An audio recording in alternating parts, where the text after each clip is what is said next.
All right. Hello, viewers out there. I am joined today by Hooman Majd. Is that, did I butcher the pronunciation? Or is that No, about right? a really good job. Okay. I have not studied Persian, I'll have to admit, or Farsi. But I did take a very abortive couple of courses on Arabic in college, which has not resulted in me really retaining virtually any of it. And I don't even know if you could cross it over at all with Persian. Yeah, unfortunately not. It's a very different. Although Persian has over the 1400 years of the Arab invasion adopted some Arabic words. The pronunciation and the even the context of those words has changed dramatically. And so an Arabic speaker landing in Tehran wouldn't understand, even though they would hear these Arabic words in the middle. Which happens with almost every language. I mean, every language. English, I mean, you just in common speech, you're bound to use a couple of French origin words. Italian origin, French, German, yeah. Exactly. Anyway, so I wanted to speak to you because you obviously have a more in-depth background in Iranian affairs than most people, partly by dint of your heritage and how that has guided, I guess, your professional and journalistic interests. And but also just because I think, you're somebody who has, at least in my recollection, has kind of a rational perspective on these things in general. Well, thank you for saying that. Yeah, I mean, remember becoming aware of you. It's probably through Bob Wright that I first became apprised of your existence, like 15 years ago or something. Right. Like this. Yeah. Anyway, so I thought we might start out just by sort of level setting, to use a sort of cliche. Sure. And just toying with the question that I've been asking, mostly as a rhetorical question at this point, but also not quite rhetorical, in that I do think it's important to answer the question as best one can: why did the United States go to war with Iran on February 28th, 2026? Because this is the question that is going to be poured over and pondered and debated ad nauseum throughout history, right? People still don't have a good answer to that question vis-a-vis why, Putin invaded Ukraine on February 24th, 2022, why George W. Bush invaded Iraq on March 19th, 2003, even why Hitler invaded Poland on September 1st, 1939. Right. These are dates that get seared into one's memory, or at least mine, in terms of historically decisive dates, potentially. I mean, we don't know, obviously, if the magnitude of this war is going to rival some of those past ones, but it could well may. So, and I wrote a piece on this that has to do with some of my own more peculiar interest around how the Epstein story has taken center stage, bizarrely enough, and informed a lot of people's perceptions as to why this war was launched. But I'm curious, as of today, March 23rd, how would you answer that question? Do you think it's even answerable? What's your best approximation of a way to address that?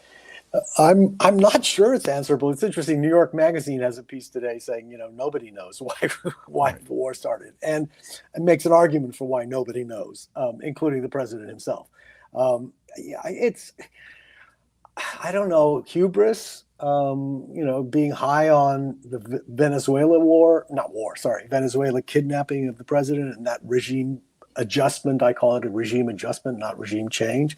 Hoping for the same in Iran to just be the president after 47 years of complaining about why hasn't the U.S. done this or done that, and having that militaristic kind of view of what America should do in conflicts. Is that the reason? I mean, how am I going to really know that? I mean, I actually agree with you. I think the Epstein is a distraction. I mean, Trump undoubtedly was friends with Epstein for a while, undoubtedly hung out with them, undoubtedly, knew that Epstein liked young girls. He said so much. I mean, that's all evidence. Doesn't mean Trump was, trafficking young girls or, was sleeping with 14-year-olds. Doesn't mean any of that. And, Would Trump prefer that the Epstein story go away? Yeah. Anybody who has been associated, except for Paolo Zamboli, his friend, who said that, it's great to be in the Epstein files because if you're not, you're a loser. I think that was wasn't that Lady Victoria Hervey who said that? Or did this Paolo fellow also say that? Paolo said that. Yeah. Okay. I'm in there because I'm in there because you'd be a loser if you're in New York. And everybody who's anybody is in there. Is in the Epstein files, in the 30 million pages or whatever they have of those files. But so I don't think, I think it's impossible to say. What I can say is I do think there's a fundamental lack of interest on Trump's part in terms of understanding what the Iranians were going to do, and an absolute lack of understanding by Steve Witkoff and Jared Kushner, who seem to almost take this as in the morning we'll meet with the Iranians for a couple hours with this mediator. Then we're going to rush over and meet with the Russians and the Ukrainians and try to figure that out, and then fly back. And in the meantime, Jared, let me see, is there anybody here in Geneva who can give me $1 billion for my hedge fund? It just seemed like a very amateurish way to deal with this. And, based on all the reports, and I'm obviously not in the room, based on all the reports we've read, and based on Witkoff's own talking points after the war started, it doesn't seem that he really understood what was being offered. And Trump understood that he actually was on the verge of getting a much better deal than Obama ever was able to get. And giving him the opportunity to say, I solved this problem in the Middle East. I solved this nuclear issue. I got a better deal than Obama. I don't unless the intent all along, despite the pretext of negotiations, was to go to war with Iran or impose regime change, etc. Yeah, and the Iranians hold both those views. Some in Iran believe that this was always a farce, that this was not ever meant to be real. This was like a way to keep them off balance, as it were, with these negotiations, and saying, they went well, it's fine. And it happened twice, once in June of 2025 and again in February this year.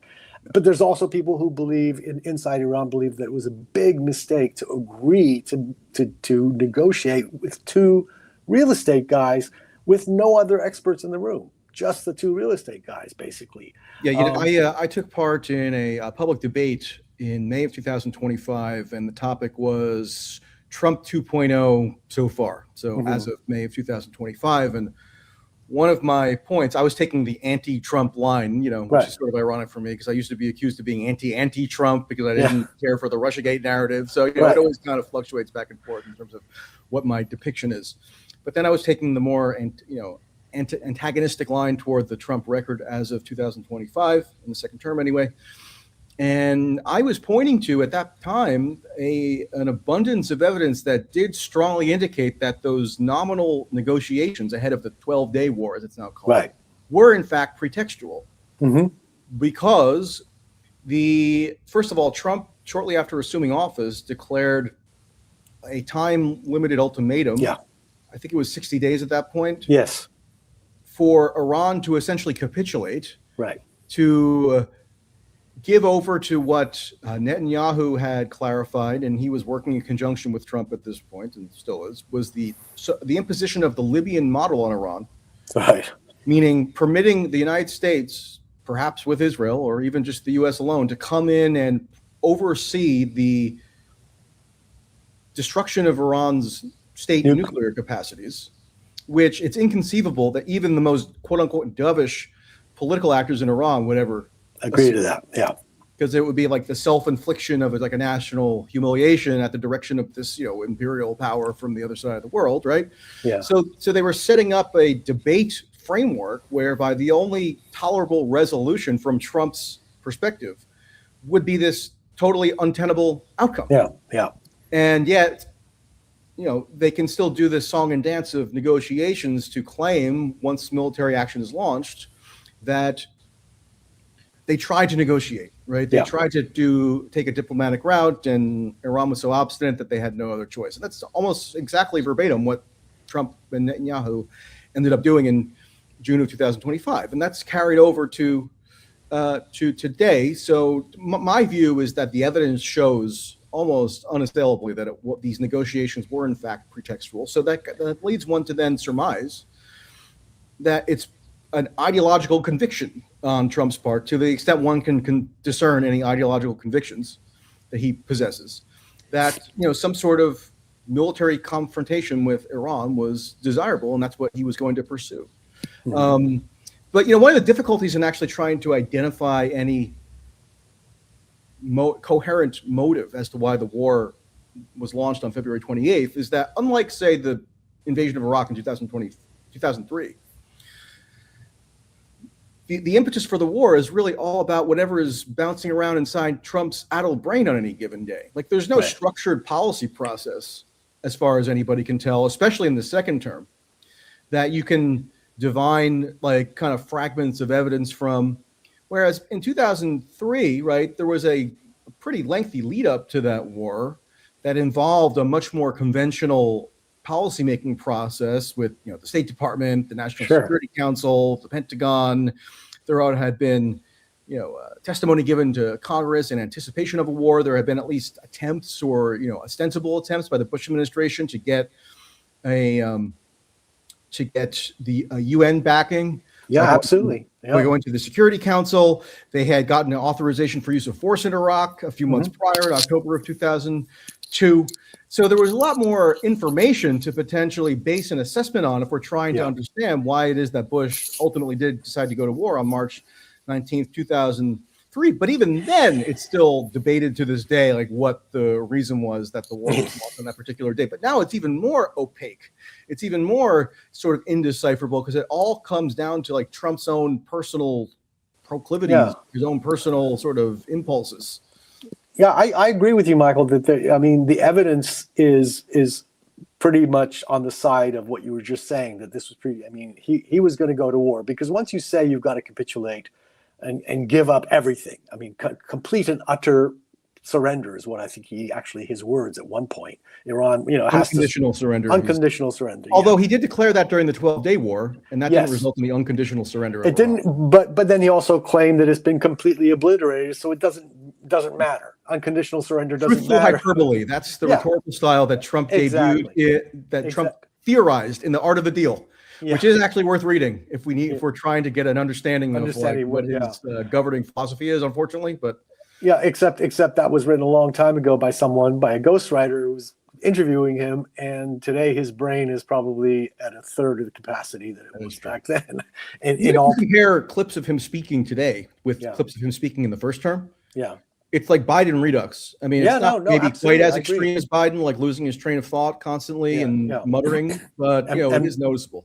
It is. I agree. It's noticeable, absolutely. And if you go even further back than the first term, in the first campaign before he was in office, it's radically different the way he speaks, and he could hold a thought. Yeah, but I think so. But he has to have been persuaded, I believe anyway, that the success of the complete obliteration of the nuclear, with a couple of bombs and a ceasefire right away, and Iran being weak, was one thing. The second thing that gave him probably some kind of thought process that, could I do this in Iran? Could I do Venezuela in Iran? The success of Venezuela really seems to have gone to his head. Between what he talks about Cuba, he almost talks about Cuba as if I can. Putative success of Venezuela. I'm not sold on that being a success in any meaningful way. I would agree. I'm just saying, in his mind, and in the mind of his administration, it was a success, and he seems to think he can do it again in Cuba. I can put whoever I want in power in Cuba. Basically, he's saying that. He's in so many words, I can do that.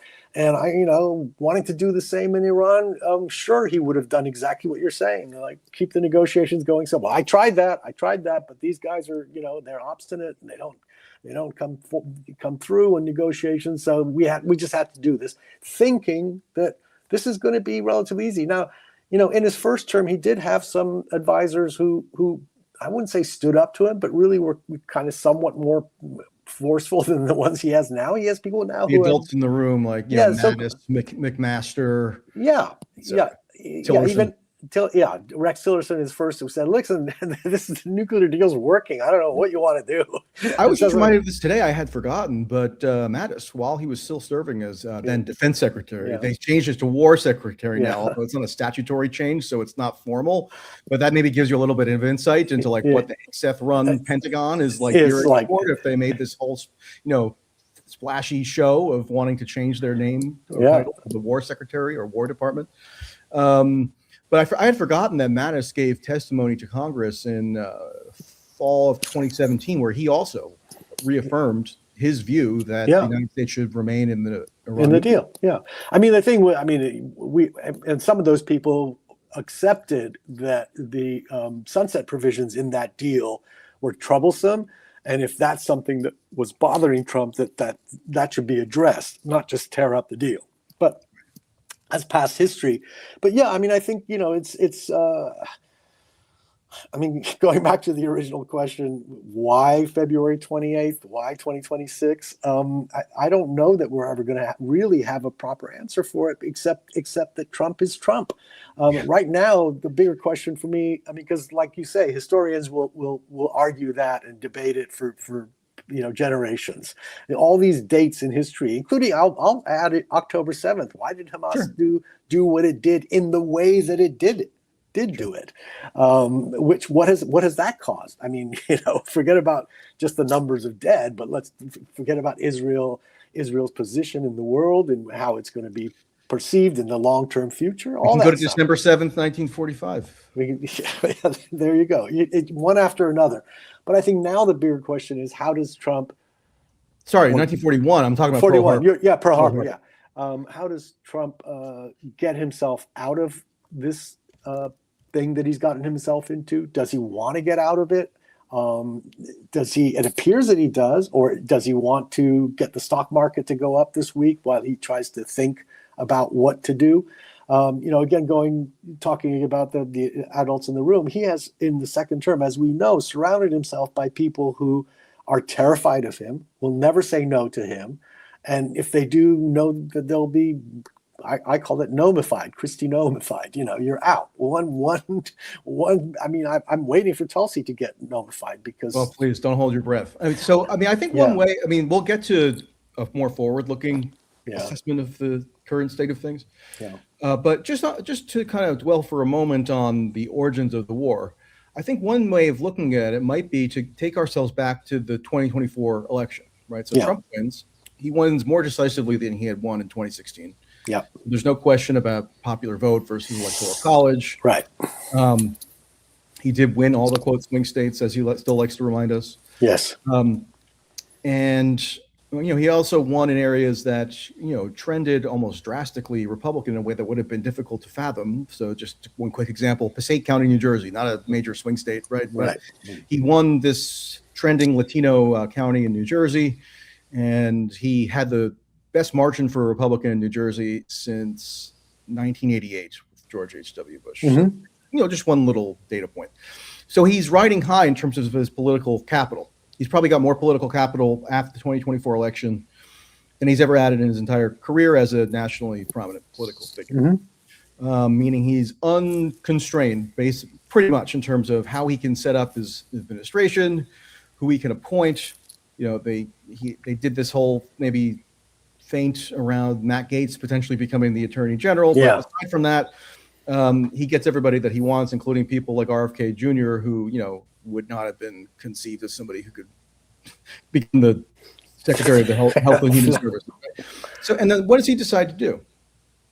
He appoints as his Secretary of State, which I always regard as the most important appointment for any incoming president. It's like one of the great offices of state dating back to the founding of the country. He appoints Marco Rubio as the person whom Trump sees as most compatible with enacting his second-term foreign policy plans. And Marco Rubio is, one of the most tried and true hawks, quote unquote, or interventionists in the United States Senate, including on Iran, but also with regard to his preoccupations in the Western Hemisphere. And now, lo and behold, Rubio occupies this hybrid role where he's still the national security advisor, technically, They've abolished the National Security Council process, where it's basically just Rubio kind of channeling things from Trump and also serving as Secretary of State, akin to what Henry Kissinger did.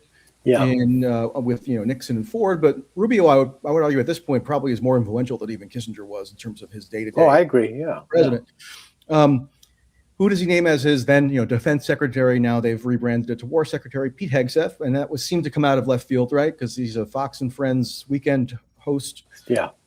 Sure, he has a military background, but not necessarily the most obvious choice for the job. But at the time when that was announced, I went back and looked at some of the stuff that was on the record from Hegseth, and when Trump did the drone strike assassination of Soleimani in the first term, Hegseth was coming out on Fox, which Trump clearly watches almost obsessively, saying Trump should go all the way and bomb Iran proper, because that took place in Iraq technically, the assassination of Soleimani, and should even threaten to bomb potentially mosques and schools in Iran, basically full bore attack on Iran is what Hegseth was advocating. And he also his initial national security advisor was Mike Waltz, which wasn't even subject to Senate confirmation, so he literally could have appointed virtually anyone he wanted. And Mike Waltz was one of the most hawkish, including on Iran, members of the House of Representatives at that point. Elise Stefanik was his pick for UN ambassador, ambassador, which is now Waltz after a shuffle. And so to me those were pretty clear indications of where Trump's predilections lie. In terms of what he was planning for a second term. Yeah, people maybe got a little bit sort of muddled with picks like Tulsi Gabbard for Director of National Intelligence, which frankly isn't even that well known of a position, or its bureaucratic role is still sort of obscure. It was like an invention of the Bush administration after 9/11, after some bureaucratic reorganization. But in terms of the CIA director that Trump picked, a much more well-established position, John Ratcliffe, as a private citizen around the 2024 campaign, was going out on Fox and elsewhere saying, look, we already have the rationale for a joint U.S.-Israeli attack on Iran just by virtue of Iran having allegedly attempted to assassinate Trump. Oh, yeah. And also there was a thing about Iran allegedly hacking some Trump campaign emails. That was already sufficient for Ratcliffe to say that we're good to go in terms of attacking Iran. And Trump himself called for attacking Iran's, or basically endorsed the idea of Israel attacking Iran's nuclear facilities during the 2024 campaign. Yeah, which would by necessity have to entail the U.S. playing an operational role alongside Israel. If you know the first thing about how Israel works militarily, especially for such an audacious operation as that would be, even J.D. Vance, the so-called restrainer, the so-called non-interventionist caucus leader, go and rewatch the first opening minutes of the vice presidential debate with Tim Walz. It was the day, October 1st, I think, of 2024, when Iran had fired the missile salvo into Israel. That was kind of one of these tit for tat exchanges in 2024. He's asked about this, J.D. Vance is, and he says, look, we should just support anything that Israel wants to do in terms of going after Iran. So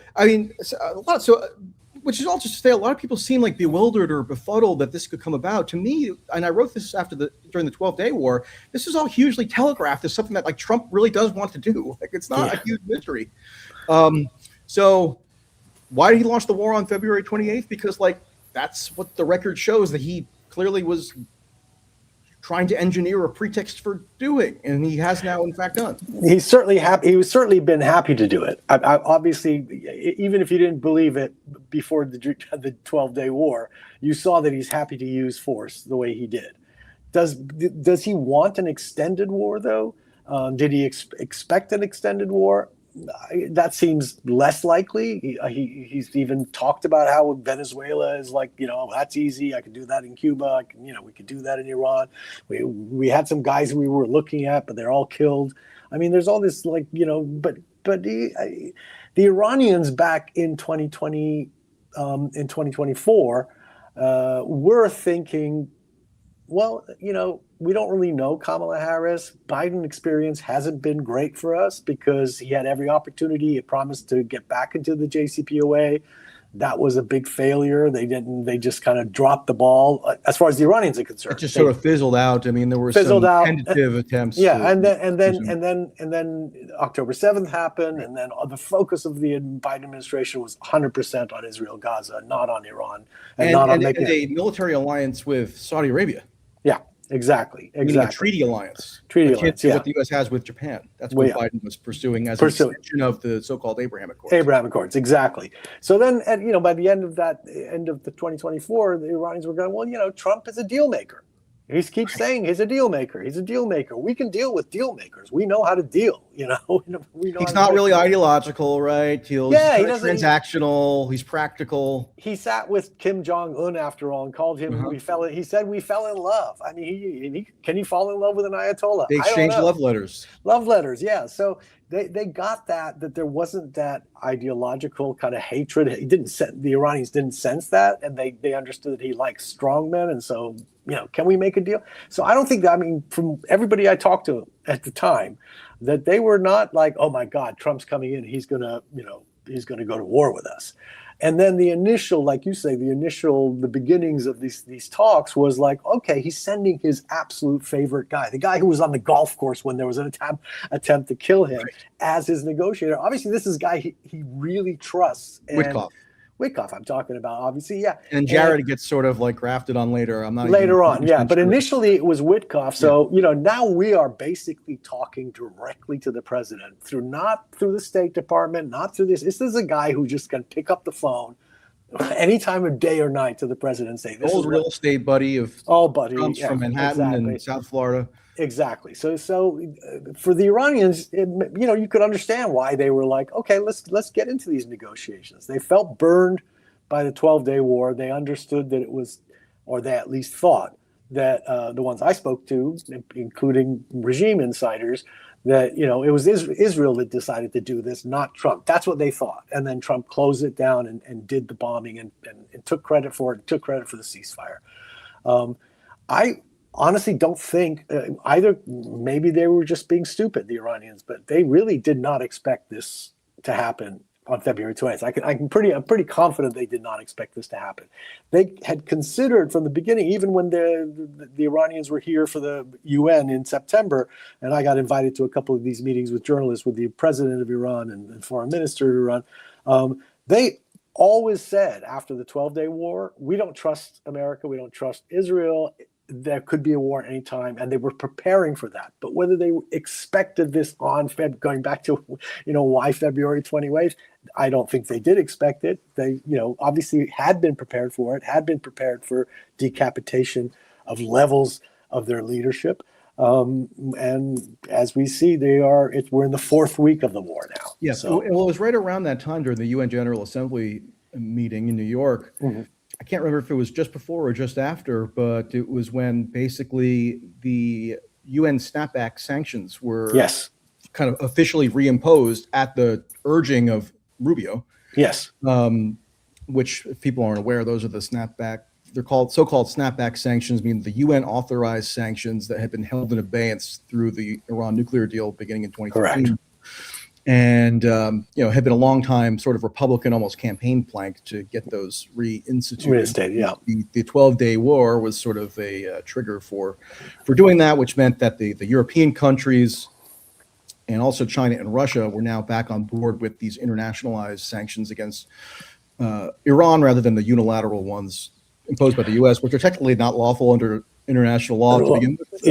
But who cares about international? But by the way, China and Russia were unable to stop. They abstained, I think, or they. No, the snapback. The way the snapback was designed in the JCPOA and the UN 2231 was that no one could veto it if it was initiated. So they were unable to veto it, the Russians and the Chinese. I see. Okay. So it just that's why they called it snapback. It automatically snaps back. Okay. Yeah, yes. That should have occurred to me. Maybe I should have read go back. No. I'm just. That's the reason the Iranians also and the Russians actually say it's not valid. The Russians and the Chinese and the Iranians, those three parties say the snapback is not valid because they had because the U.S.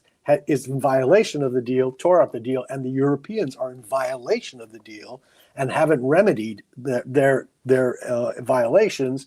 Therefore, they have no right to impose a snapback. So this gets into a whole inside baseball on, the 15,000 You pages. mentioned that the Irans, as far as you could ascertain, sincerely were not expecting this kind of policy in the second Trump administration. Not at all. Even willing to extend some modicum of benefit of the doubt after the 12-day war. Yeah. Now, to me, that's ironic for this reason. Trump really does have a pretty well-defined ideology in the second term. Maybe not so much in the first term. Yeah. But, he had 4 years of like an interregnum period to kind of brew over things. And while he was being prosecuted, and indicted, and, Letitia James was trying to bankrupt him over the Trump organization, and all the mayhem that went on during that 4-year period when he was out of office, January 6th, et cetera. So he was stewing over things for quite a while, and he seemed to come up with an actually well-defined ideology that he didn't quite preview during the 2024 campaign. He very cleverly, because he's a clever politician, had him and his surrogates would sound these vague notes of war aversion. Yes. Right. Like kind of platitudes that weren't really tied to any specific policy prescriptions, which was what I was always trying to look for. But a lot of people were content to just say, hear, oh, we're going to maybe not do World War III, blah, blah, blah, blah. And that would be kind of commingled with like Trump on the one hand saying like he's going to blow Iran to smithereens if they try to assassinate him. Yeah. And, endorse the U.S.-Israeli strikes in the nuclear facilities. But people aren't that discerning in how they process political information. And then sure enough, he barrels into office the second term. And what's the consistent through line as far as I can tell? It's like this global conquest mission. So, he's wanting to seize Greenland. He's declaring, didn't just do the Venezuela operation. He immediately thereafter declared himself the ultimate governing authority. Yeah. In Venezuela, meaning he's got ultimate veto power over the governance of Venezuela as he sees it. Yeah. Declared himself the ruler of Gaza. Yeah. Meaning he has this board of peace thing that he's the chairman of. He says he makes it seem like he was sort of resistant to being named the board of peace chairman because he has so much else on his plate, but he accepted it because so many people were asking him to do it. So he's doing it. Now he's got ultimate jurisdiction over the governance of Gaza. Yeah. He was talking, joking, quote unquote, about taking over Canada, which it's not being funny after a while. He was talking about wanting to seize the Panama Canal. Yeah. So I don't know where we're on that. And most recently he's saying, we could just take Cuba, and whether it's militarily, economically, or some combination. So again, this is a pretty consistent through line for. Well, as of today, Michael, just today, he said that when asked by reporters at the airport, at the airbase, where getting on Air Force One, they asked him, well, what about the Strait of Hormuz? He has suddenly decided that we're going to control it. He said, well, we're going to. Yeah. That's what he said. I just saw that right before we started. Yeah, mostly he's got this new deal in the works, right? That Jared and his old pal Steve are once again in charge of. As if their record on negotiations with Iran has been so totally perfect. But now, they're back in the saddle, and according to Trump, he was just at the Palm Beach airport, this morning, and he said. So somebody asked him, so what are you talking about in terms of a deal that you're claiming is on the verge of potentially coming to fruition here with Iran, because he postponed his threat. He's going to bomb the power plants. Yeah. And he said, okay, this deal, number one, it's going to include some very serious regime change, he says. Yeah. And number two, it could entail him personally controlling the Strait of Hormuz, maybe with some Ayatollah, he says. Yes, with some Ayatollah, yeah. I mean, the thing is, before this war, he hadn't even thought about the Strait of Hormuz. That's very clear that he hadn't thought about it. But doesn't this tell you, or at least, because here's what it tells me, that this Iran excursion, as he calls it, should be properly viewed through the prism of this more overarching ideology that he's unleashed for this second term. Because you think he's not going to want to, quote, take the oil in Iran? Well, of course he is. Of course he is. Yeah. Or just like he's doing now with Venezuela, and just like he bemoaned George W. Bush didn't do with Iraq. I mean, that's why he's talking about Harg. I mean, Harg is oil. And by the way, I mean, it's not, I mean, you take Harg, you're talking about oil. That's what you're talking about. There's nothing else. The militarily is not that important to Iran. It never was. It's an oil. Yeah, so Iran exports its oil from there. So now what? He's talking about taking their oil. That's what he's talking about. It's not like I'm not. I'm not going to pretend to have been an expert on Carg Island prior to the past 8 weeks, but you probably have been familiar with it more than I had. Yeah. Been. So I mean, there is a city. There's an inhabited like small city. Small, very small. It's small. It's a very small. It's a rocky kind of small island, which is has huge oil storage facilities, and that oil then gets loaded onto tankers to go away. But that's not the only one in Iran. That's But is it only people? Are the only people who live there more or less? People workers, either in the military or in the oil industry? Yeah, mostly, or families associated with that. Yeah. I saw something that like recently, bizarrely enough, as of early 2026, there was an idea in the Iranian government that maybe they would open it up to some tourism or some sightseeing or something. Like, is that not Harg? That's Quiche Island. I read that about Harg, but maybe maybe they said Harg isn't. There's nothing particularly attractive about Harg. Okay. It doesn't even have like great beaches. So it wouldn't be like a summer destination for. No, Quiche does. Oh, Quiche is like an amazing island that has 5-star hotels. It's duty free, and a lot of the restrictions that exist in the Islamic Republic don't exist there. That's where Robert Levinson just disappeared because you didn't need a visa to go there.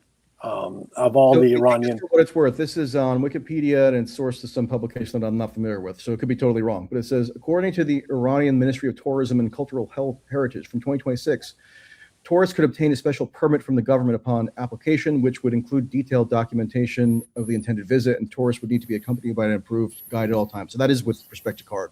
Yeah. But I don't know how many tourists are going to be flocking to it now. Well, yeah, probably zero. Yeah, but going back to what you were saying, it's clear that Trump likes the idea of being this, Napoleonic figure who's like, without actually necessarily occupying these countries, he's looked at as this kind of like strong man who can dictate to the rest of the world, because America's like the number one country in the world. We're the greatest. We're the most powerful. And he puts people who are with him on that. Like you just said, Hexeth. It was like, let's change the name of the Department of War, because I don't like being a defense guy. I like to be a war guy. Yeah, but like apparently that was like, everybody thought that was just like a purely cosmetic thing. Like, obviously not to intent at all in terms of how they were going to maybe use the resources of the new quote War Department. Yeah, exactly. And then with respect to Ukraine, right, which is where one area where Trump has seemed to be more of a departure from maybe the pre-existing sort of Biden consensus. Yeah, and it is true that Trump is not like a liberal internationalist. He wouldn't kind of recite the same sort of liberal nationalist nostrums as a Biden did, that were also pretty vapid from my perspective. Yeah. Vis-a-vis Ukraine, but the status quo persists in Ukraine in terms of the weapons provision program. Yeah. Trump just set up this new mechanism that I still don't fully understand, where we're now allegedly selling the weapons to Ukraine with like NATO countries as an intermediary, but also in terms of this extraction ideology that now is kind of fully blossomed in the second term. Remember the so-called minerals deal? Yeah. Trump, that was one of his first priorities for Ukraine.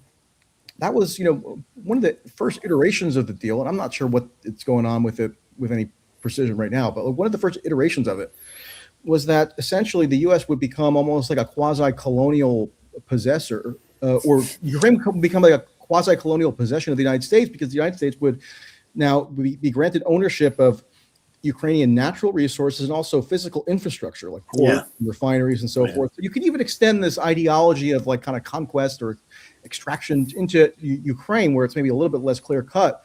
But these other examples around the world, Cuba being the latest among them, I just don't.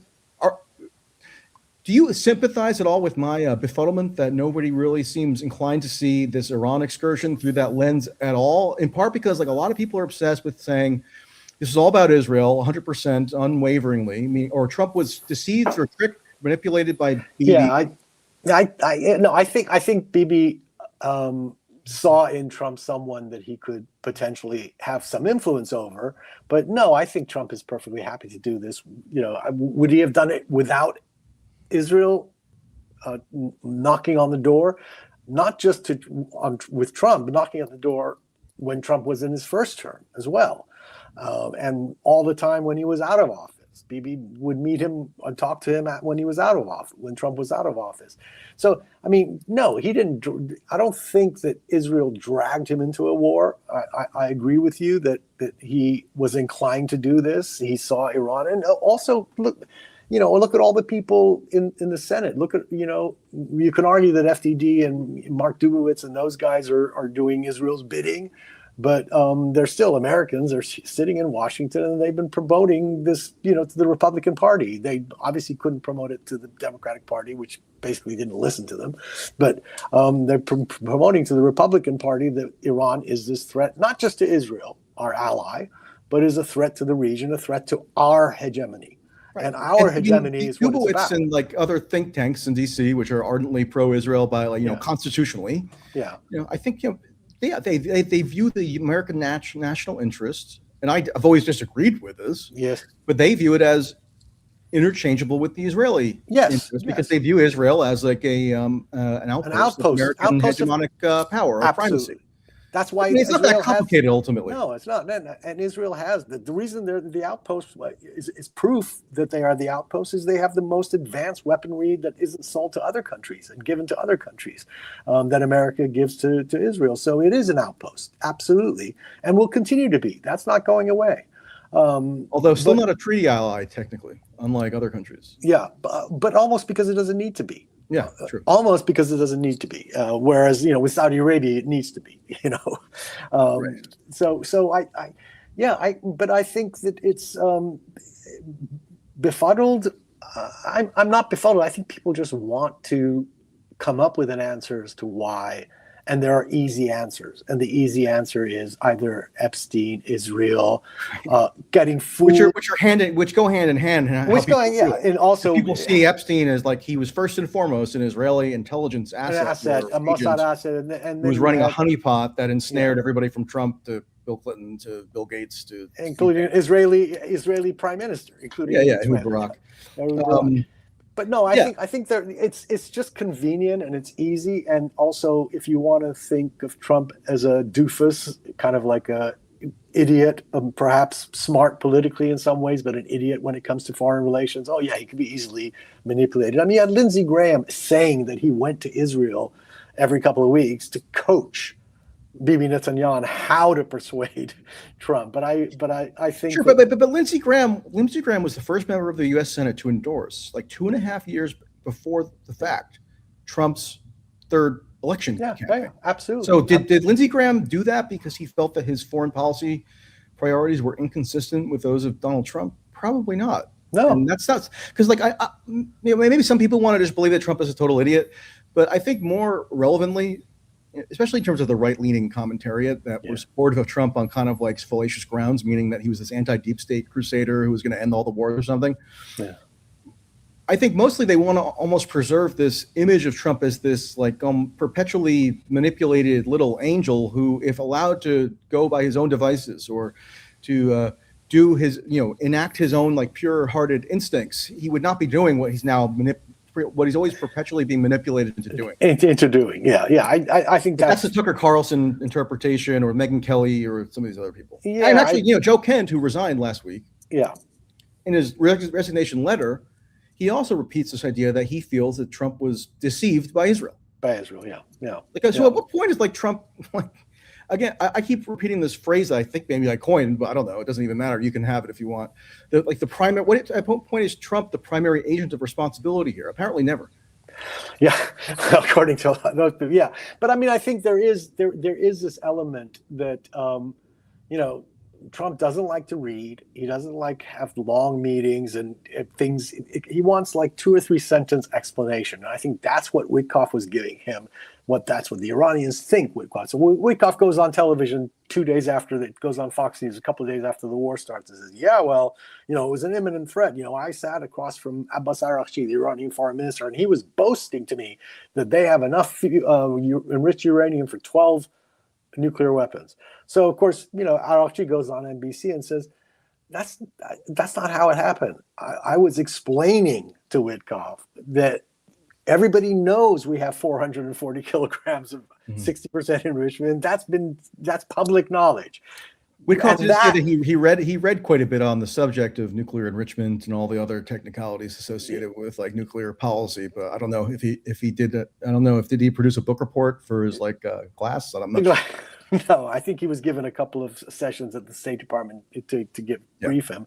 But so Araghchi was saying, no, what I was explaining to him is that we can take that, which could be made to 10 to 12 nuclear weapons if it was further enriched, but we are willing to take that and dilute it down to 3.5%, which is what we can use for our nuclear power plant.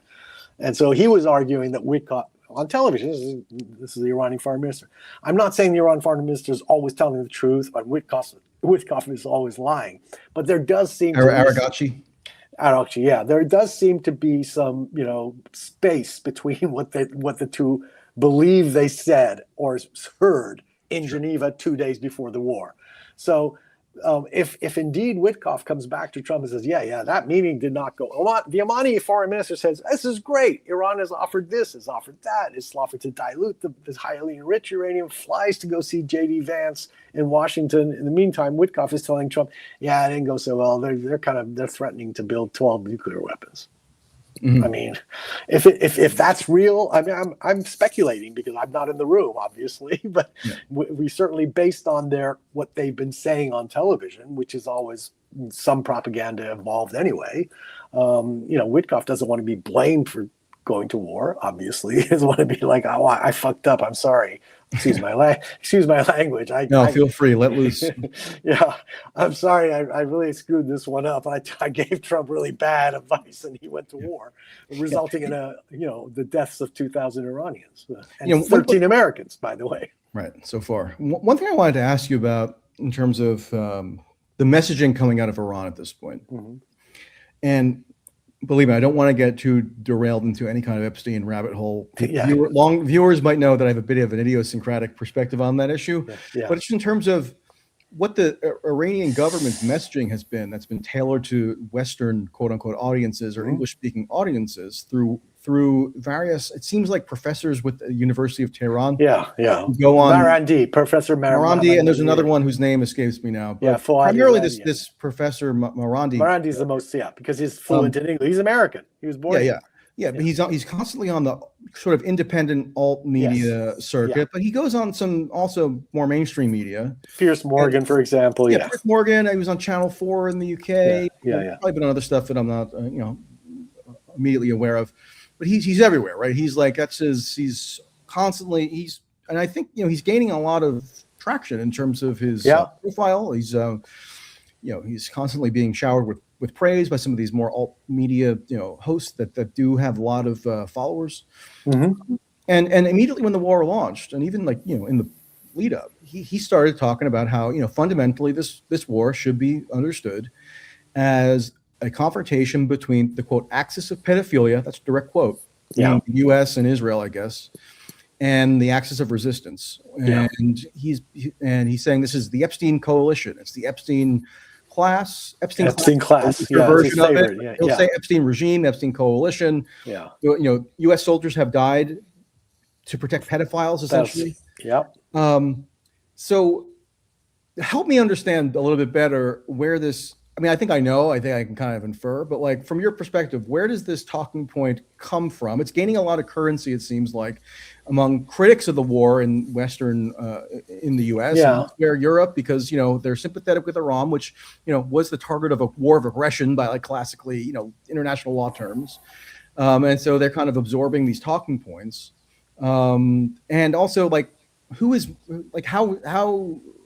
who is Marandi exactly? I mean, I think I know a bit, but how should his place in the modern media ecosystem be viewed? He is brought on television because he's fluent in English, obviously, and is articulate and knows his history. But he does not speak for the government. He does not speak for the regime.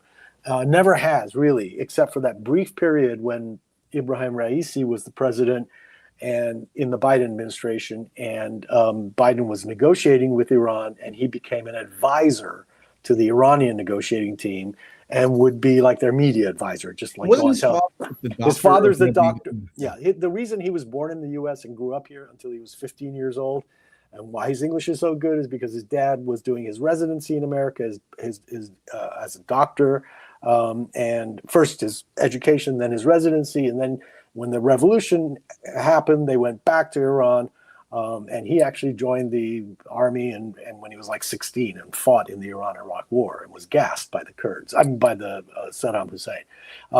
Anyway, his father ended up one of the Supreme Leader's doctors and close to the Supreme Leader, the now deceased Supreme Leader. So he has this sort of immunity in the regime. So his father was a personal doctor of Khamenei. Khamenei, yes, exactly. Who just was assassinated. And throughout Khamenei's life. So in all that period, Marandi has therefore been a protected individual under the Islamic Republic. And he has a very strong view of America, strong view of the Western hegemony, strong view of imperialism. Epstein has been very convenient for him because, pedophilia in Iran is considered like, you get sentenced to death for that. And traffic, rape in general, probably. And rape too. Trafficking of women and all that stuff, prostitution, all that stuff is like, a big thing for the Islamic Republic. And so he latches onto this knowing that pedophilia in the West is also something, maybe not death penalty, but it's definitely something that, not too far off, actually. Not too far, yeah. And in order to kind of make the U.S. and Western nations, or particularly U.S. and Israel at least, to kind of be make them in the eyes of the Iranians, but also the people that you say who support people like Marandi or bring him on the show, to make them appear as if they are not good people. They're pro pedophilia if they're not pedophiles themselves. And that's why he keeps saying the Epstein class, is because that's what I think that's just him. I mean, it's remarkable that no one else in Iran says that. Well, but there are. I mean, you say he's not an official spokesperson for the Iranian government, and maybe that's true, but you don't need to be an official spokesperson. Yeah. No, I know. Maybe it's even more effective if you're not given that. If you're not, what I'm saying is the official ones don't say that. They don't. But Larijani. Larijani said, hey, he directed a taunting tweet at Hegseth. Yeah. Saying, while these American officials are commanding their war operations from Epstein's island, here are us Iranian officials proudly striding around the streets of Tehran, courageously. That was true. That's been used in some official communication. And I think there are others even beyond that, Larijani. Probably, but I don't know that that's policy or it's just that, look, we're at war with them. Let's use. It's on Press TV all the time, like the head of Press TV, the CEO. Yeah. He's constantly pushing this line as well. That's state media. That is state media. Absolutely. So, I mean, I think it does go beyond just something that Marandi says. No, it's true. I'm just trying to say I don't know that if this is propaganda more than anything else, propaganda to. I'm sure it is propaganda. I mean, it seems to be pretty effective propaganda, actually. Well, okay. Well, it's probably, but what I'm trying to get across is that I don't think that it's necessarily the belief of the Iranian regime that it's the Epstein class that is at war with them. That's what I'm trying to get. That saying the Epstein regime is at war with them will resonate with English-speaking audiences abroad. Absolutely. And with English-speaking audiences who are already disgusted by Epstein and disgusted by the files and disgusted by the things they've seen and the photographs and Trump, hanging out with him and Melania hanging out. So, yeah, I mean, in that sense, I agree. Yeah, it's propaganda, and they will use it, But the ones who, like, the Araqchis and the foreign ministry, they're kind of a lot more like, we're serious diplomats. Araqchi, I haven't heard that. But now it's gotten to the point where, as of a poll from earlier this month that was commissioned a little bit suspiciously by Ryan Grimm and Mehdi Hassam, so maybe take it with a slight grain of salt. But they published a poll at Zeteo and Dropsite News saying, purporting to find that a majority of Americans believe that the war was launched for something to do with Jeffrey Epstein. Yeah, well, it's the war. It's everything else that Trump does that somehow Epstein comes up. Oh, he did Venezuela to take attention away from Epstein. He did this to take attention away from Epstein. Is Epstein a drag on his administration? Is it a hassle to have to wake up every day, go to the Oval Office? Oh, what are they saying today about Epstein? I'm sure it is. I'm sure he doesn't like that. I'm sure Trump doesn't like that. Is he going to war because of it? Or thinking, planning, sitting there, twiddling his thumbs at midnight saying, what am I going to do tomorrow to get Epstein off the front page of the New York Times? That's a conspiracy theory I don't buy. I mean, it doesn't make sense. Because look, I don't buy into the more conspiracist interpretations of Epstein either, even with respect to why the war was launched. But it could be incidentally the case that he's maybe a little bit happier that. I'm sure he's more. That's what I was trying to say. I agree 100%. If he was going to go to war anyway and say, well, but this also conveniently gets Epstein off the front pages, I'm not gonna argue with that. He's not. Yeah. So you had a piece in the Guardian a few days ago. Yeah. Basically about the Iranian diaspora in mostly the United States. I hadn't known that they were so heavily concentrated in Los Angeles, actually, but it kind of makes sense. But they're pretty much everywhere: the United States, Europe, Canada. And when I was covering the potential for Obama actually to intervene in Syria, it was in 2013. Right, I remember. Go to these town hall meetings. So Obama did something strange, like he said, "I'm going to throw it to Congress," if you recall. Meaning his preference was to actually intervene against Assad, but he said, "I'm going to put it to Congress, and then we'll figure out where to go from there." So I went to these town hall meetings in different districts, and I recall one in Connecticut. It's actually a Democratic congressman, John Larson, who's still there, where the most outsized, vocal, visible presence at that town hall were these Syrian diaspora groups who were ardently in favor of the United States intervening in Syria. And, on some level you could empathize with what they were advocating, but, given my predisposition of very intense skepticism toward U.S. military intervention, I couldn't quite get on board. But it raised a conundrum in terms of how to sort of best contextualize that sentiment being expressed by those diaspora cohorts in terms of, how can it be said to reflect Iranian popular opinion writ large? How much connection does that have with popular opinion within the country itself? This was obviously for Syria, but it's a similar principle. So how do you distill? The principle. The principle is essentially the same. In any diaspora that has resulted out of war, regime change, any kind of civil war, like in Syria, but in Iran's case, revolution. Going from something that was a revolution that was like radical revolution, from a monarchy, very pro-West, people could wear bikinis, casinos, nightclubs, everything, to suddenly. The Shah was like Richard Nixon's best friend at one point. Yeah, exactly. Richard Nixon's best friend to all of a sudden being this, Ayatollah's death to America, women in chadors, bearded men screeching and taking Americans hostage.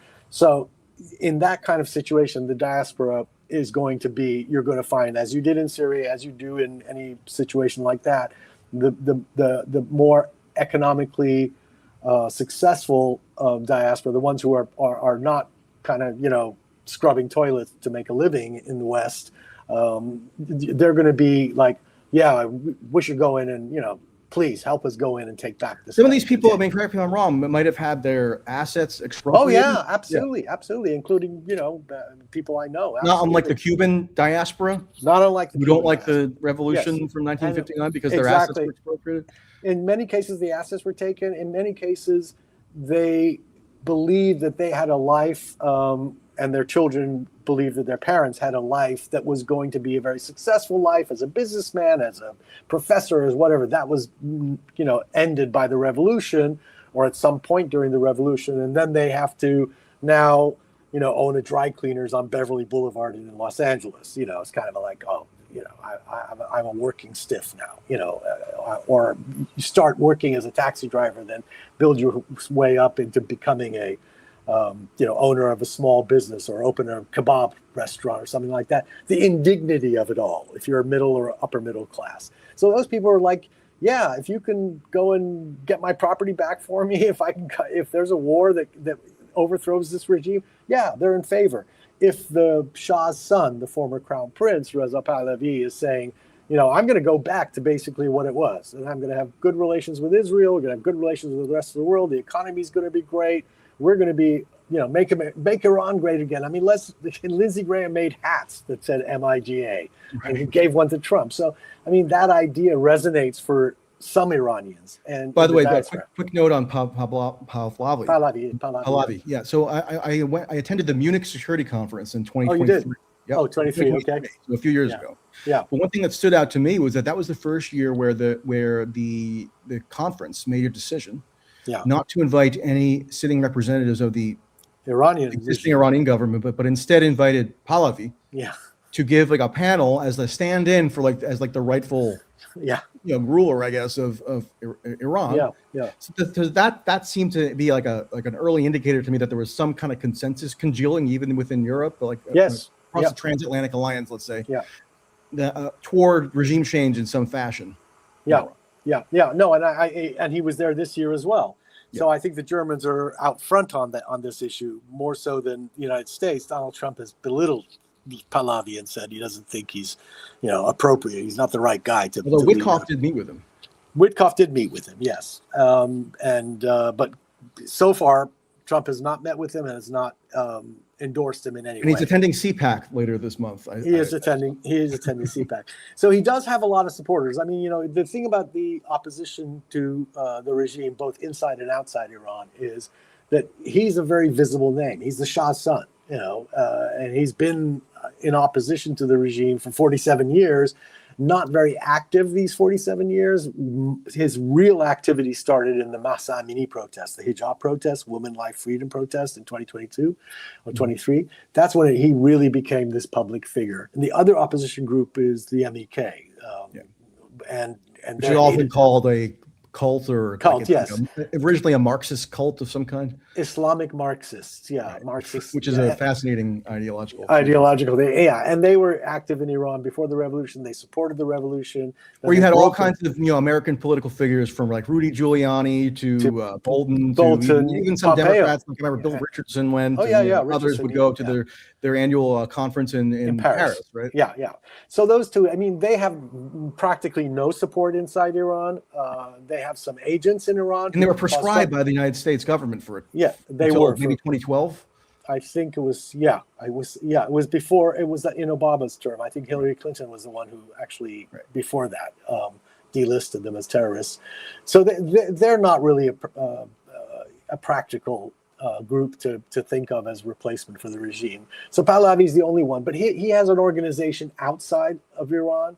He has no ground operation inside Iran. During the revolution in 79, Khomeini had a real ground operation. He had every single mosque in every single town and every single village in Iran on his side. So he had a ground operation. Yes, they were mullahs, but there were mullahs at the mosques, but there were also people who were affiliated to the mosque, or that was their temple. That was their, place, whether they were a businessman or whether they were a religious bazaar merchant. So he had a real organization, and he had a group of exiles around him who were perfectly capable of stepping in and being foreign minister, economy minister, et cetera, which they all did as soon as they landed in Tehran within 2 weeks. Reza Pahlavi has none of that. He has no ground operation inside Iran, and here his supporters basically get into fights with anybody who disagrees with him. And it seems like there's constant infighting in whatever organization he's running. So it's not very practical. And in the article I wrote, it was just basically how Iranians are divided in terms of what they want for Iran, in the diaspora specifically, what they want for Iran. And they overwhelmingly want change, but they can't really describe what that change is, whether they actually want him to be a king, whether they want him to just be a transitional figure, as he claims he's going to be, or whether they don't want him at all. They want a republic, or whether, there was a good way of putting all this. And this is something the regime really understands. The regime, his claim, right, is that he's the rightful inheritor of the throne at this point, right? Yes, so yes. The monarchy doesn't exist. The monarchy still exists as he sees it. It's just in exile. Yeah, exactly. Yeah, that's how he sees it. Yes. Yeah. And his supporters definitely do. They say Javid Shah, long live the king, every time they see him. But that's the chant. They've got the lion flag. The lion flag, which was the Pahlavi flag, but it was also a flag before Pahlavi as well. It was the same flag when the Qajars is too. But there's this way that you can look at the Iranian opposition to the regime. The regime can count on between 10 and 20%, probably closer to 20% of the population being supportive of the regime. They're either diehard, faithful Shia Muslims who believe the Ayatollahs should have the right to tell us how to live. But at any rate, let's give it a generous number and say it's 20%. Then there's 20% of the population probably who just to stop you for a moment. Do you think that might have inched up a little bit more since the war started? Probably inched up a little bit. The flag effect? Probably a little bit, yeah. But I'll tell you which side inched up more.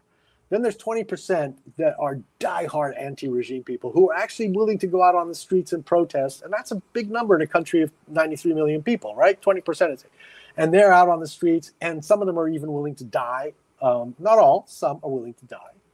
And they just hate the regime, and they absolutely want it gone, and no matter how. And they might even support a war against the regime. Then there's 60% of the country that just want a better life. And if that better life normies, yeah, and whether that's because through a regime change or whether it's this regime giving them a better life, it's fine. Either one is fine, right?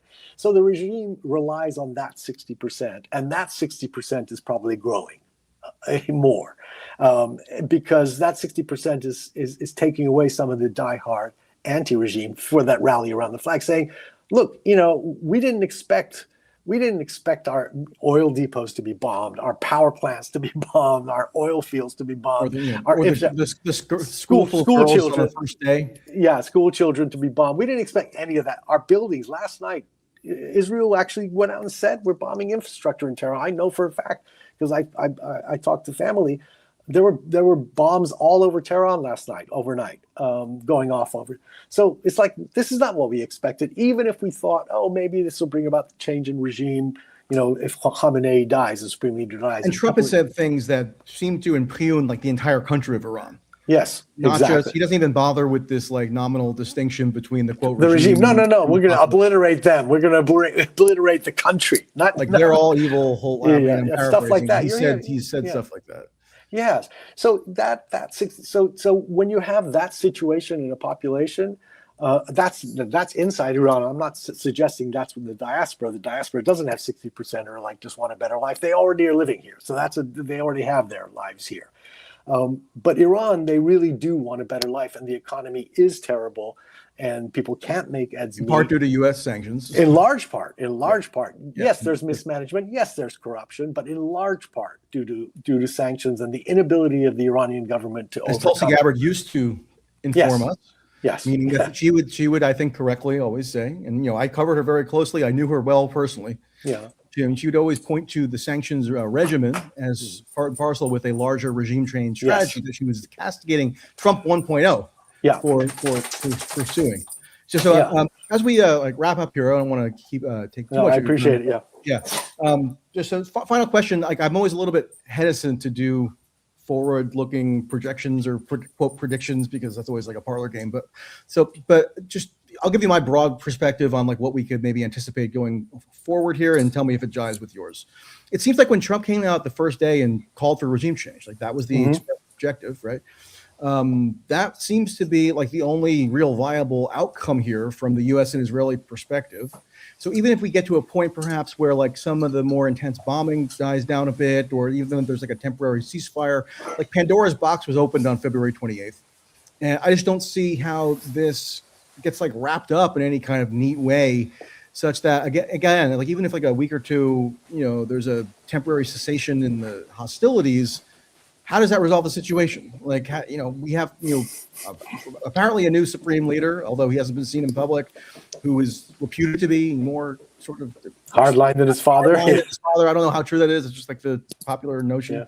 I just see this like all signs point to a perpetual war of some kind to me, or at least a perpetual conflict, even if there are like different phases in the activeness of the military hostilities. Is that it does to some degree. I mean, I think that it really depends on what the United States. I mean, Trump is still in office for 3 years, so however this war ends, I don't believe it's going to be in 3 years. I believe it's going to be sooner than that in terms of the actual hostilities, as you point out. Whether that ends up in regime change, I think it's very unlikely. I think the only way regime change is going to happen if we put serious boots on the ground. I mean, real boots, 40,000, 50,000 troops, which that's going to take a long time to even get that many troops there. Combat ready troops, I mean, to invade Iran and do in Iraq, basically impose a new regime on How about Iran. if the Gulf states become more assertive in contributing to some kind of force deployment? I don't think that. I mean, look, Saudi Arabia tried to fight the Houthis for 2 years with all the American intelligence, all the American air power, and they were unable to dislodge the Houthis. Couldn't even weaken them, let alone dislodge them. So I don't. And they were reluctant to go and invade Yemen. But I don't think that those armies are fighting armies. Those Arab Gulf, Persian Gulf states are very much like, we have the latest, F-35s maybe, or F-15s, whatever airplanes they have. But basically, they rely on the United States for security, and their armies aren't going to invade Iran. I don't think that's a possibility. But, I think that if the regime is able to adjust itself in the way to satisfy Trump's demand for change, I don't think Trump particularly cares that the people of Iran don't have democracy anymore. I think I don't think he was. There was amusingly a statement that was put out in January, like after the protests. They imposed like some new sanctions. I don't know what's left of sanctions at this point. The Treasury Department came up with something, and they did make these appeals to some like vague idea of democracy, which you couldn't really imagine coming out of Trump's mouth. Like other faction of the administration of like, we're going to help the Iranians, and telling the Iranian people to go rise up in the middle of a war. That's a preposterous notion. And also, as we were discussing before, rise up and take power, and then who's going to lead them? I mean, we've already said. I mean, it's clear that Pahlavi doesn't have, a real plan to take over the government. Doesn't have the support even to do that. So people aren't rising up for the MEK either. So they're not going to rise up. So the chances are this is going to end right now. The chances are this is going to end with the regime in place in some form. And who that person is ends up being the leader. And it could be Khamenei's son. He could be dead. He could be badly injured. He could be very weak. Do you know anything about his status, by the way? No, because you heard anything? No, all the statements that he's put out, including for Persian New Year, which is an important occasion, were all written, not voiced, not even voiced, not even audio. So there's a lot of speculation. I heard one where it was on I think I might have heard this on Jazeera, where there was somebody else reading the purported written. Yes, exactly. It was on state TV. The anchor of the news show was reading his statement. So it's so we don't really. Trump just speculated today that he might not be alive. Yeah, and he might not be alive. And inside Iran, some people don't think he's alive, or that he's so badly injured. They have already admitted, the state has admitted that he was injured in that attack on the Supreme Leader's compound, where his wife died, his son died, his mom died, and his dad died. And it's possible. Apparently, he was not in the room, but he got injured. But his injuries could be so bad that he can't speak, or his face is smashed up, or something. Or he's in a coma, exactly. But there is still a president alive. There's still a head of the judiciary alive. There's still Kalibov, the parliament speaker, who's alive. And these guys can run the country, and the country does operate. And if one of them becomes like the de facto leader of Iran, if indeed Khamenei is not alive, or if the IRGC takes over, kind of like in Egypt with Sisi taking over, and you have stability inside Iran and a deal with the United States, a deal with the West, that Israel somehow is kept from then attacking and bombing and killing those people. It's very telling that Trump today wouldn't say who he's dealing with in Iran, because if he did, Israel would kill him. I mean, that's like, so there is that possibility that that's going to be the end game, that there will be an Iran, an adjusted regime. By definition, it's going to be adjusted. And in order to provide for their people, in order to not have the January protests, which happened over economic issues, began with economic issues, for that to happen every 6 months. Some CIA or Mossad potential involvement at protests got underway. Absolutely. That's the Iranian government narrative, which seems like it probably has a kernel of truth to me, which is that like they began as legitimate protests that the government was willing to entertain, negotiations with. Well, they did for 10 days. And terrorists infiltrated, they say. Yeah, 10 days definitely passed from the beginning of the protest till January 8th. And then suddenly there were these riots and then Molotov cocktails and policemen being killed and stuff like that. And that's like, wait, it's like, with Mossad itself. And right in the middle of it, Bibi and Trump met in Florida. And then... But there's no question there was also, incredible violence by the regime saying we're putting this down, and people got killed and randomly got killed. Innocent people got killed. There's no question it was a bloodbath once that started. Was Larjani? I mean, so Israel killed Larjani, right? Yeah. I mean, they do everything in conjunction with the U.S. Okay, so I don't even buy this plausible deniability routine where like anything that Israel does is like somehow enigmatic to the U.S. They killed Larjani. They killed, I think, the intelligence minister, maybe like the interior minister. So those would have been the people, as is claimed, that would have like maybe presided over the response to the protest, or is that not quite right? Well, absolutely. I mean, Larjani was definitely, yes, and the intelligence minister, yes, they would have. I mean, I might have to read his treatises on Kant. On Kant, yes, yeah, and the fact that he met with Kissinger one time when he was here. Did he? Yeah. He met with Kissinger? Yeah. Larjani met with Kissinger. I can't remember what year it was, but he met with him. I think it Kissinger died in November of 23. So it was before, way before that. Because Larjani's been to New York a bunch of times for UN business, and for a short time he was Ahmadinejad's nuclear negotiator in Ahmadinejad's first term. So I met him here in New York when he came with Ahmadinejad, and they invited some journalists. What were your impressions of him? Kind of like dour, not particularly charming, but also, I mean, doesn't come across as evil necessarily. He's not like some fire-breathing guy. I can be dour and not particularly charming, so I can't be regimented. But he would have been partly responsible for it, along with the IRGC, and he was close to the supreme leader. But I think that they, once January 8th happened, and there was it's like, oh, we have to put a stop to this, and then they let loose the security and the IRGC and the Basij forces, and said, shoot anybody that you think is going to be anti-regime or rioting or whatever. You have to put this down. This has to stop. And how much credence do you give? I mean, sorry, we will wrap up in a moment. But how much credence do you give these estimates that are given? None. Because they all come from these diaspora organizations or from like human rights NGO that's based in like Arlington, Virginia. Yeah, I mean, the Iranian government has admitted to 3,117, I think, deaths. Trump says 40,000. Trump says 40,000. Somebody else says 50,000. Another person says 35,000. If you go on Twitter, you see all these numbers that are just thrown out. But the Iranian, I'm not supporting the Iranian government here, but the Iranian government gave those names and numbers and their social security numbers of the dead people that they say. It's arguably higher than that. And the human rights, the most I guess, credible human rights organization says 7,000, which is possible in a country the size of Iran, which is the size of Western Europe. And let's not forget, these demonstrations were not just in Tehran. They were everywhere in the country. And when the order was given to put an end to it, it was everywhere in the country. And there's Basij and IRGC everywhere in every town, every city.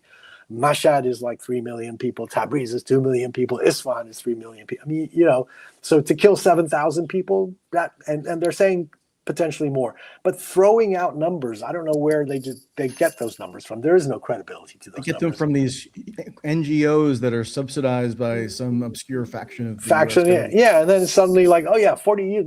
How could you trust a government that kills 40,000 people of its own people in 24 hours? And people are imagining the streets of Tehran just flowing with blood. Well, again, this is not a defense of the Iranian government. It's not a defense of how they put it down, because even 3,000 deaths by the Iranian president himself has said is a horrible thing. The fact that 3,000 of my fellow Iranians had to die in these protests. Of course, as we know, the Iranian government blames a lot of it in Mossad. And, Mossad said we have people marching with you in the streets. Yeah, in a very cryptic tweet that I still don't understand if that's even an official Mossad account, or it was like Mossad's Farsi account. You lost me? Yeah. You good? I can hear you now, but really low volume. Oh, okay. Okay. Yeah. You know what? Now's a good time to wrap up anyway. So at least we had no technical problem in the past hour and 15 minutes. So if you can hear me, thank you, Hooman Majd. I My will put a pleasure, link Michael. to your Guardian article and your other accounts in the description for this video, and maybe we'll do it again sometime. Definitely. Thanks, Michael. Good All talking right, to you. take care. Take care. Bye-bye.